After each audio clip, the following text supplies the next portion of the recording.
Professor Armando, conte para nós o que você está esperando desse voto da Carmen Lúcia hoje, depois do Fux, a expectativa, a importância e o que o senhor acha que deve ocorrer a partir das 14 horas, por favor. Então, Kiko, eu acho que cabe à ministra Carmen Lúcia o desagravo, antes de tudo, dos ministros do Supremo, né? Que se viram ofendidos, que se viram mais do que agredidos pelo longíssimo voto do Fux. Aliás, uma frase que está correndo agora que é a cor da traição é fúcsia, né?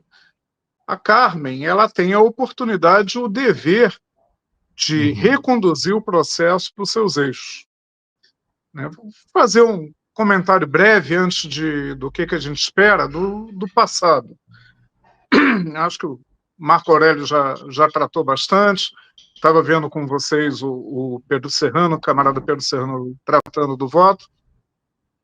Agora, independentemente das contradições e das impropriedades técnicas, é muito importante a gente pensar em que realidade vem esse voto do Fux. É um voto que se dá no momento de escolha de binômios entre democracia e golpe de Estado, entre vassalagem aos Estados Unidos, né, que substitui o antigo entreguismo lá dos anos 50, 60, antes do golpe de 64, e nacionalismo desenvolvimentista. E as duas opções que o Fux faz estão muito claras, né, de servir aos Estados Unidos, de não proteger a democracia e de facilitar a vida dos golpistas, né? Essas opções não foram dadas no conteúdo técnico do voto. Esse voto ele segue um procedimento, ele segue um tear, né, que é muito semelhante ao que acontece no mundo corporativo, o mais das vezes com pareceres jurídicos, né? Não se trata de me dê um parecer jurídico sobre tal ponto. Não, me dê um parecer jurídico que conclua da seguinte forma. Então, ouso dizer isso, o voto do Fux, ele é construído de trás para frente. Ele precisava absolver Bolsonaro. E aí ele executa contorcionismos jurídicos de trás para frente e contorcionismos, né, de quem tem muita flexibilidade, de um invertebrado, né, porque só invertebrado pode se torcer tanto, né? Mas, enfim, e mais do que encomenda. Eu também não acredito o Washington encomendou, o Washington esperava, tanto esperava que, antes do julgamento, mandou recado de possível intervenção militar e, durante o voto, se deram por satisfeitos e publicaram que era melhor do que esperávamos. E isso é gravíssimo, né, para o Fux. É gravíssimo porque ele, com a sua opção pelo golpe de Estado e contra a democracia, ele inverte aquele paradoxo da mulher de César, sabe? Aquela historinha que o Plutarco bota na boca de César, Júlio César, que haveria um complô para queimar a imagem dele e pegaram a esposa em traição. E César vai ao Senado e diz, olha, estou me separando da minha esposa, mas ela não traiu. Mas estou me separando porque a mulher de César não basta ser honesta, né? Ela precisa parecer honesta. O Fux ele faz mais do que isso, né? Ele inverte, né? Ele parecia um traidor da democracia brasileira. E aí ele fez questão de efetivamente figurar como traidor da democracia brasileira.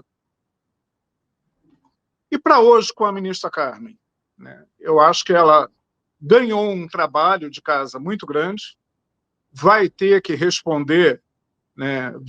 Kiko, você fazendo a comparação, até peguei aqui na estante, porque é um livro, por acaso, que eu aprecio, tá? O primeiro volume de Guerra e Paz, mas o Tolstói, ele tem esse volume grandão, mas ele está trabalhando com 80 e poucos personagens, né? O Fux estava trabalhando só com 8. Poderia escrever muito menos. Ele quis ocupar.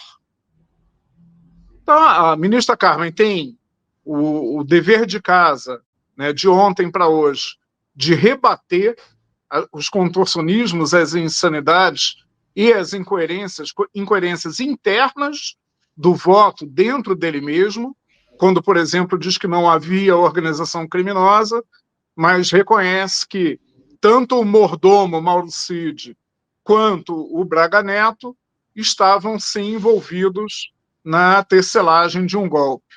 Então, como não havia organização criminosa, era um apartado do outro, né? Eram duas tentativas de golpe em paralelo.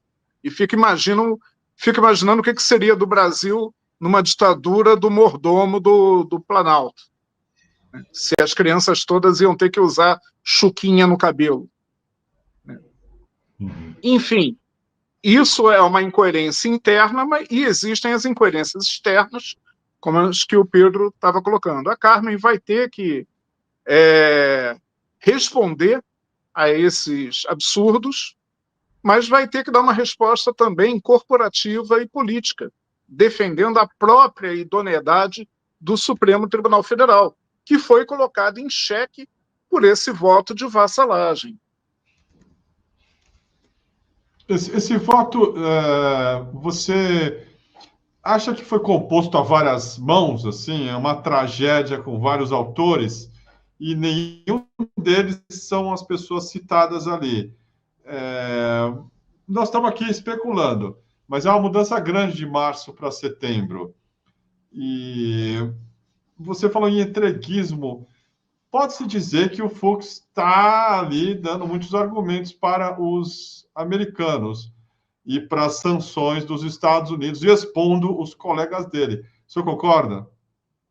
Sim, concordo. E é exatamente nesse sentido que há também um espírito de corpo na resposta.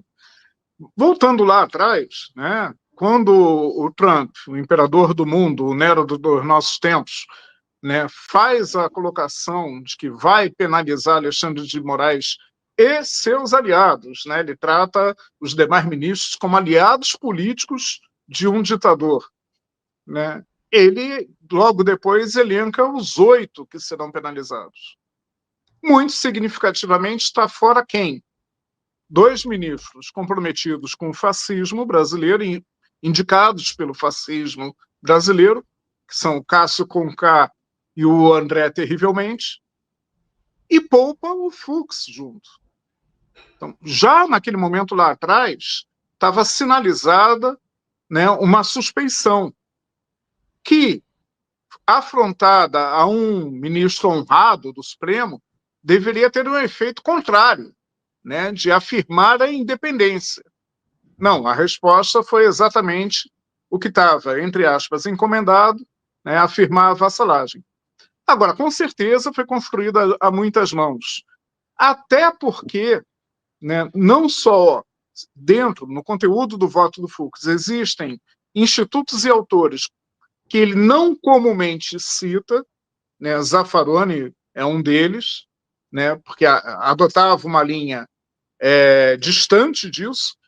Não vou chegar a dizer que Fux era um punitivista contra garantistas, né, o professor Conrado Rubner, né, colunista da Folha, né, que tem um passado lavajatista, diga-se de passagem, né, ele escreveu bem na coluna de hoje que o Fux não é nem punitivista, nem garantista, o Fux é o Fux. O Fux ele cuida prioritariamente dos seus interesses ideológicos ou pessoais. Agora, certamente foi construído a muitas mãos, por quê? Porque, né, o próprio linguajar não é o do ministro, as referências teóricas invocadas não são as que ele usa. Então, acredito que ele encomendou uma pesquisa significativa, ou a sua assessoria, ou até mesmo fora do Supremo, para construir esse voto.